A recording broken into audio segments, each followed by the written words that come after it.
সেখানে আমাদের দেবিদ্বারের সবচেয়ে বড় যে সমস্যাটা, সবচেয়ে বড় সমস্যা হচ্ছে আমাদের দেবিদ্বারের, সেটা হচ্ছে রাস্তাঘাট। মানে আমাদের দেবিদ্বারে যদি কেউ গিয়ে থাকেন, মানে এই 15টা ইউনিয়নে এবং একটা পৌরসভায়, আমাদের দেবিদ্বারের মাইক্রো ইকোনমিটা অনেক ভালো, যেহেতু মানুষ বিদেশে থাকে, শিক্ষার হার ভালো, যেহেতু চাকরি বাকরি করে, কিন্তু আমাদের রাস্তাঘাটের অবস্থা ভয়াবহ রকমের খারাপ। প্রত্যেকটা ইউনিয়নের রাস্তা খারাপ, এবং পৌরসভার রাস্তা খারাপ। চলেন বর্তমানে কি কি কাজ আমরা চলমান রেখেছি এবং এই কাজগুলো কে করছে, এতদিন কিন্তু আমরা জানতাম না।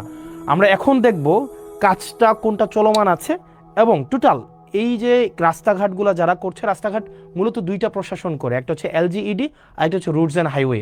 আমরা আসলে প্রশাসন কিভাবে কার্যক্রম পরিচালনা করে এই জিনিসটা আমরা মাঝে মাঝে বুঝি না। আমাদের যে রাস্তাগুলো আছে এই রাস্তাগুলো মূলত তিনটা কর্তৃপক্ষ এই রাস্তাগুলো চালায়। চলেন আমরা একটু মানে এটা ক্লাসের মতো করে আমরা একটু দেখি। হ্যাঁ, আমাদের যে কার্যক্রমগুলো চলে, এই কার্যক্রমগুলা তিনটা কর্তৃপক্ষ এই কার্যক্রমগুলো চলে। একটা হচ্ছে আপনার রুটস অ্যান্ড হাইওয়ে হচ্ছে এই রাস্তাঘাট পরিচালনা করে। দ্বিতীয়ত হচ্ছে এলজিইডি হচ্ছে কার্যক্রম পরিচালনা করে। আরেকটা হচ্ছে পিআইও। এই তিনজন হচ্ছে আপনার এলাকার যত কার্যক্রম আছে, মানে রাস্তাঘাট উন্নয়নের কার্যক্রম তারা পরিচালনা করে। এবার চলেন রুটস অ্যান্ড হাইওয়ে, এই কার্যক্রমগুলা হচ্ছে কারা পরিচালনা করে, কোন কার্যক্রম? রুটস অ্যান্ড হাইওয়ে আমাদের দেবিদ্বারের টোটাল 3টা রাস্তা তারা কাজ করবে, 3টার বেশি একটাও না। রুটস অ্যান্ড হাইওয়ের আন্ডারে আছে 3টা রাস্তা। 1 নম্বর রাস্তা হচ্ছে যেটা আপনার ওই যে আপনার কুমিল্লা সিলেট যে মহাসড়কটা, এটা হচ্ছে রুটস অ্যান্ড হাইওয়ের আন্ডারে এবং এটার কাজ চলমান আছে, এটা আপনারা জানেন। ইতিমধ্যে আমাদের পৌরসভার কাজটা সম্পন্ন হয়েছে এবং ফুলগাছতলা কাজ হচ্ছে আমাদের শুরু হবে ঈদের পর থেকে, এবং যেটা ভিংলাবাড়ির কার্যক্রম ইতিমধ্যে পরিচালনা হয়েছে। এলজিইডির এটা হচ্ছে সবচেয়ে বেশি হচ্ছে আমাদের আন্ত কাজগুলো করে থাকে, এবং পিআইউর আন্ডারে হচ্ছে এটা হচ্ছে দুর্যোগ ব্যবস্থাপনা মন্ত্রণালয়ের আন্ডারে। উনি হচ্ছেন প্রজেক্ট ইমপ্লিমেন্টেশন অফিসার। উনার কাজ হচ্ছে যেখানে রাস্তা নাই ওই রাস্তাগুলো হচ্ছে এই পিআইইউ করবে, মানে যেখানে রাস্তা নাই উনি আগে রাস্তা তৈরি করবে, এরপরে এই রাস্তাটা যদি ধরেন আপনার কিভাবে হয় সোলিং দেওয়া হয়, ইটের সোলিং, এই রাস্তাটা অনেক দিন ধরে যখন একটা পর্যায়ে আসে তখন সেটা আইডিভুক্ত হওয়ার পরে সেটা এলজিইডিতে যায়, বুঝেছেন? তার মানে হচ্ছে আপনার এলাকার যত রাস্তাঘাট আছে মূলত 3টা কর্তৃপক্ষ এই রাস্তাঘাটগুলো করে। একটা হচ্ছে রোডস অ্যান্ড হাইওয়ে, একটা হচ্ছে এলজিইডি, একটা হচ্ছে পিআইইউ বেসিক্যালি হচ্ছে প্রজেক্ট ইমপ্লিমেন্টেশন অফিসার, হচ্ছে একদম যেখানে রাস্তা নাই নতুন করে রাস্তা করতে হবে, টিআর কাবিখার মাধ্যমে নতুন করে রাস্তা করে এখান দিয়ে মানুষ অনেকদিন হাঁটে, ওই রাস্তাগুলো যখন আইডিভুক্ত হয় তখন সেটা এলজিইডিতে যায়। যাওয়ার পরে আর আমাদের দেবিদ্বার রোডস অ্যান্ড হাইওয়ে রাস্তা হচ্ছে টোটাল 3টা। একটা রাস্তা হচ্ছে দেবিদ্বার থেকে চান্দিনার যে রাস্তাটা 13.5 কিলোমিটার রাস্তা, ইনশাল্লাহ এবার ঈদে এই পুরো রাস্তাটা হচ্ছে আমাদের 1 লেন সম্পূর্ণ হবে, এবং আমি ইনশাল্লাহ দেবিদ্বারে এই রাস্তাটা যেন ডাবল লেন হয় সেটার প্রচেষ্টা অব্যাহত রাখবো। দ্বিতীয়ত যে রাস্তাটা সেটা হচ্ছে যে আপনার রাস্তাটা আপনার সিলেট থেকে কুমিল্লার যে মহাসড়কটা, এটা হচ্ছে রোডস অ্যান্ড হাইওয়ের আন্ডারে।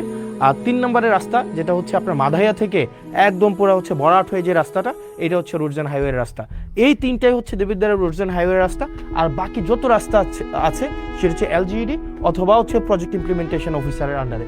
এবার চলেন আমরা দেখি যে রোডস অ্যান্ড হাইওয়ের টোটাল 8টা প্রজেক্ট বর্তমানে চলমান আছে, টোটাল 8টা প্রজেক্ট। এই 8টা প্রজেক্টের আন্ডারে আমাদের কি কি রাস্তাঘাট চলছে চলেন আমরা একটু দেখি। আমাদের হচ্ছে রাস্তাঘাট যেগুলো চলছে, যেমন আমাদের প্রথমেই দেখেন অত্র উপজেলার জিওবি মেনটেনেন্স থেকে চলমান যে কাজগুলো আছে, এখানে টোটাল কাজ আছে আপনার 1টা 2টা 3টা 4টা 5টা 6টা, টোটাল 6টা কার্যক্রম পরিচালিত হচ্ছে, 6টা কার্যক্রম। 1 নম্বর কার্যক্রম হচ্ছে মাসুয়াবাদ ফেরিঘাট থেকে ওয়াহিদপুর বাজার সড়ক, এটা হচ্ছে আধা কিলোমিটার। এটার যে ঠিকাদারি প্রতিষ্ঠান, এটার ঠিকাদারি প্রতিষ্ঠানটা হচ্ছে রিদম এন্টারপ্রাইজ। এই রিদম এন্টারপ্রাইজ হচ্ছে, আমি ঠিকাদারি প্রতিষ্ঠানের আমার অভিজ্ঞতা নিয়ে আমি কথা বলবো, কারণ ঠিকাদারি প্রতিষ্ঠানরা কিভাবে কাজ করে, কিভাবে কোন জায়গায় ফাঁকিবাজি করে এই জিনিসগুলো বলবো। এই কাজটা হচ্ছে আপনার 0%, এই কাজটা এখনো 0%, মানে কোনো অগ্রগতি হয় নাই। দেবিদ্বার সেপারা থেকে গুনাইগড় মোল্লাবাড়ি পর্যন্ত একটা সড়ক আছে প্রায় 1 কিলোমিটার। এই কাজটা হচ্ছে সুলতান এন্টারপ্রাইজ এই কাজটা হচ্ছে করছে, ওনারা এটার দায়িত্বপ্রাপ্ত। এটার কাজের অগ্রগতি হচ্ছে 20%। আসাদনগর খিরাইকান্দি সড়ক মেরামত, এটা হচ্ছে প্রায় 2 কিলোমিটার রাস্তা, এটা হচ্ছে ইএফ ট্রেডার, এটা এখনো কাজ শুরু হয় নাই। 11 গ্রাম প্রাইমারি স্কুল থেকে বিপারা সড়ক মেরামত, এটা হচ্ছে শাফিন এন্টারপ্রাইজ এই কাজটা করবে, এটাও এখনো কাজ শুরু হয় নাই। আর দেবিদ্বার থেকে পীরগঞ্জ হয়ে রসুলপুর একটা রাস্তা আছে, এটা হচ্ছে সোহেল এন্টারপ্রাইজ এটা করতেছে, এটা হচ্ছে প্রায় 1.5 কিলোমিটার রাস্তা, এটা হচ্ছে 30%। দেখেন এটা হচ্ছে জিওবি মেনটেন্যান্সের আওতাভুক্ত। এই রাস্তাগুলা ইনশাল্লাহ খুব দ্রুততম সময় হয়ে যাবে।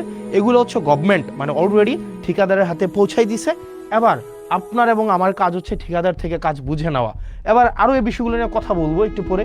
তারপরে আছে অত্র উপজেলায় সিসিবি প্রকল্প থেকে যে রাস্তাগুলো আছে, চলেন আমরা সিসিবি প্রকল্প থেকে রাস্তা আছে টোটাল 1টা 2টা 3টা 4টা 5টা 6টা 7টা 8টা রাস্তা আছে টোটাল। এর মাঝখানে হচ্ছে দেখেন সাইচাপাড়া থেকে গাবুদ্দি বাড়ির রাস্তা, রাজামেহের পূর্বপাড়া থেকে ডক্টর আবু তাহের সরকার বাড়ির রাস্তাটা আছে। তারপরে হচ্ছে হাদিপুর আজগর আলী থেকে বাবুল মাস্টারের রাস্তাঘাটগুলো আছে।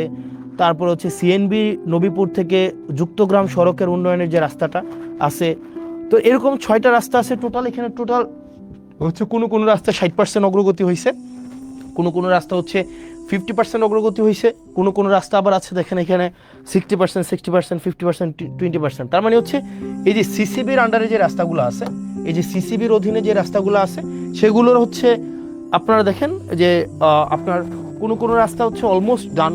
এই রাস্তাগুলো হচ্ছে আপনার মোটামুটি বলা যায় আমরা প্রায় কোনোটা রাস্তা 1 কিলোমিটার, কোনোটা প্রায় 1.5 কিলোমিটার, কোনোটা 2 কিলোমিটার, এই রাস্তাগুলো আমাদের চলমান আছে। আশা করি এই রাস্তাগুলো আমরা এই বর্ষার আগে আমরা কমপ্লিট করে ফেলতে পারবো এই রাস্তাগুলো। এরপর আসেন সিসিবির আন্ডারে আরও যে কাজগুলো আছে দেখেন এখানে সুবিল থেকে ইঞ্জিনিয়ার সুজন হাউস সড়ক পর্যন্ত উন্নয়ন, দেবিদ্বার জিসি থেকে পীরগঞ্জ জিসি ভায়া রসুলপুর, খলিলপুর থেকে জয়পুর ঘোষ থেকে ঘুষগড় সড়ক উন্নয়ন, তারপর হচ্ছে ধামতি আমিনবাড়ি কেন্দ্রীয় জামে মসজিদ থেকে মঙ্গলবাড়ি সড়ক উন্নয়ন, প্রজাপতি থেকে সংচাইল, R&H হচ্ছে সংচাইল প্রাইমারি স্কুল। এখানে প্রায় আপনার 19 কিলোমিটার টোটাল রাস্তা। এখানে কোনোটা 5%, কোনোটা 40%, কোনোটা 10%, কোনোটা 60%, 5%, 20%। এই কাজগুলো অবশ্যই আমাদের এই বর্ষার আগে কমপ্লিট করতে হবে, কারণ এই কাজগুলো অলরেডি হচ্ছে আমাদের যারা ঠিকাদার প্রতিষ্ঠান আছে তাদের কাছে বুঝাই দেওয়া হয়েছে এবং তারা হচ্ছে এই বর্ষার আগে তাদের এই কাজগুলো কমপ্লিট করতে হবে। এবং এক্ষেত্রে আমাদের কিছু কাজ আছে, আমি আপনাদেরকে এগুলো পরে বলছি। আমি শুধু আগে দেখাই দেই যে কোন রাস্তাগুলো হচ্ছে আমাদের এখন চলমান আছে। তারপরে হচ্ছে যে আমপান প্রকল্প নামে একটা প্রকল্প ছিল, আমপান প্রকল্প। এই আমপান প্রকল্প থেকে আমাদের 2টা রাস্তার কাজ চলমান আছে। একটা হচ্ছে ফতেহাবাদ থেকে ফতেহাবাদ বাজার হয়ে সুলতানপুর মাদ্রাসা, আর জাফরগঞ্জ ইউপিএসসি থেকে বাকশার পর্যন্ত রাস্তা। এগুলো অলমোস্ট শেষ পর্যায়ে আছে, 6 কিলোমিটার থেকে একটু বেশি যে রাস্তাটা। এরপরে আসেন IRDBর আন্ডারে হচ্ছে 3টা রাস্তার কাজ চলমান আছে, টোটাল প্রায় 3 কিলোমিটার। জাফরগঞ্জ থেকে বাকশার, ধামতি থেকে কদমতলি, নারায়ণপুর থেকে করিম সরকারের বাড়ি, এই রাস্তাগুলার এটা এখনো শুরু হয় নাই, এটা অলমোস্ট ডান। এটা হচ্ছে 60%-এর মতো আসছে। আমির এন্টারপ্রাইজ, গাজী সালাউদ্দিন